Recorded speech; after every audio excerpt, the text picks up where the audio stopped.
Good evening friends, मैं हूं वंदना भारती और आप देख रहे हैं कमोडिटी इनसाइट्स विद वंदना भारती। आज एक क्विक अपडेट, बहुत ज़्यादा इंपॉर्टेंट है ये। 2-3 दिनों से मैं बोल रही हूँ आपको कि गोल्ड जो है वो अब 3400 का जो लेवल है इंटरनेशनल मार्केट में कॉमिक्स में वो तोड़ने जा रहा है। और इनफैक्ट कल इसने तोड़ा भी। आज के दिन अगर आप मॉर्निंग का अपडेट देखिएगा तो मैंने कुछ लेवल्स आपको बताए थे कि 3400 से ऊपर ये कमोडिटी है। नेक्स्ट 3435, फिर 3475, 2 लेवल्स मैंने आपको बोला था और 3400 का एक सपोर्ट बोला था। अब यहाँ पे जो फ्यूचर्स है 3440 ऑलरेडी आ रहा है। जब तक मैं अपलोड करूँगी हो सकता है $1-2 और बढ़ जाए ये। तो मेरे ख्याल से आपको अब यहाँ पे 3475 के लेवल का वेट करना चाहिए, क्योंकि अब मुझे लग रहा है कि धीरे धीरे गोल्ड 3475 के करीब जाएगा। उसके ऊपर मुझे लग रहा है कि 3502 के लेवल्स आ सकते हैं। तो एक जो कंसोलिडेशन में यहाँ पे जो ट्रैप था गोल्ड, उस कंसोलिडेशन को इसने तोड़ने की कोशिश करी है, जिसमें 3400 बहुत अहम लेवल था। और अगर देखा जाए कि ऑप्शन में कहाँ पे कंसंट्रेशन है तो 3500 पे सीधा यहाँ पे दिख रहा है। अपने बाज़ार की मैं बात करती हूँ, यानी कि MCX की बात करती हूँ। MCX पे अगर 1 लाख से ऊपर अब गोल्ड चली गई है ये कमोडिटी, नेक्स्ट आपको यहाँ पे इंतज़ार करना होगा 1,02,500 का, और 1,02,000 से लेके 1,02,500 का। क्योंकि मुझे लग रहा है कि इस बार आप बोलेंगे कि ये पिछला जो रिकॉर्ड है वो टूट सकता है, तो थोड़ा सा मुझे लग रहा है कि अपसाइड ही रहना चाहिए। क्यों रहना चाहिए? क्योंकि अपना INR भी आज डिप्रिशिएट हुआ है, 86.31 के करीब आ रहा है, और अपना 14 पैसा जो है ये डिप्रिशिएट होकर आज क्लोजिंग दी है इसने।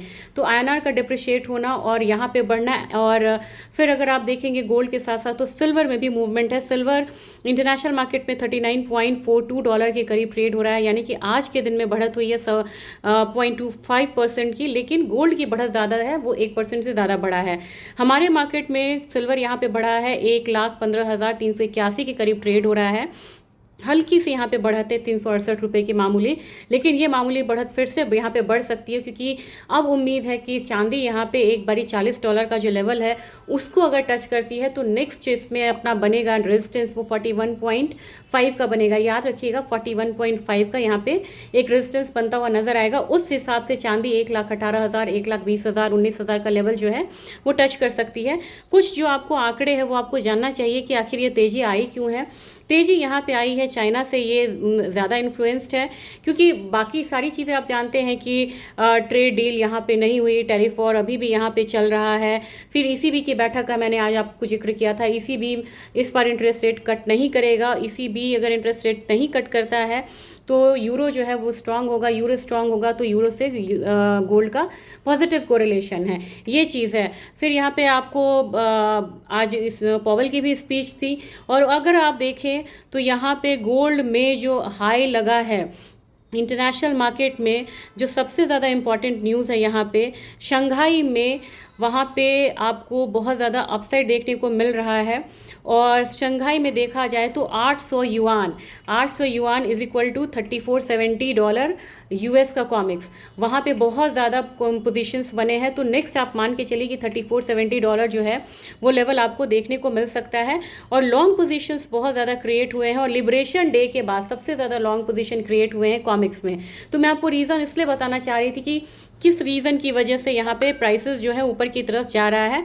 तो ये रीजंस थे। अभी आपको लॉन्ग में अगर है तो बने रहना चाहिए, और सिर्फ इसलिए कि बहुत ज़्यादा हायर साइड गई है, आपको यहाँ पे बिल्कुल भी शॉर्ट को क्रिएट नहीं करना होगा। शॉर्ट क्रिएट करेंगे तो आप यहाँ पे ट्रैप हो सकते हैं। और मुझे जैसे ही कुछ अगर मुझे और भी ज़्यादा अगर कोई मूवमेंट लगती है तो मैं आपको ज़रूर यहाँ पे बताऊँगी, लेकिन आपको फिर से ध्यान में रखना होगा $3745, $3740 से ऊपर नेक्स्ट जो अब यहाँ पे रेजिस्टेंस बन रहा है ये है आपको 3775 का।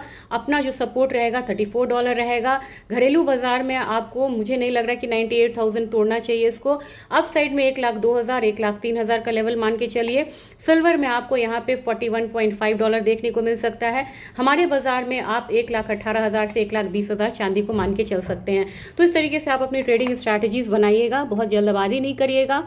शॉर्ट को यहाँ पे ओवरनाइट बिल्कुल भी कैरी नहीं करना है, और लॉन्ग पोजीशंस अभी लग रहा है कि थोड़ा दिन 1-2 दिन और चल सकता है। Thank you.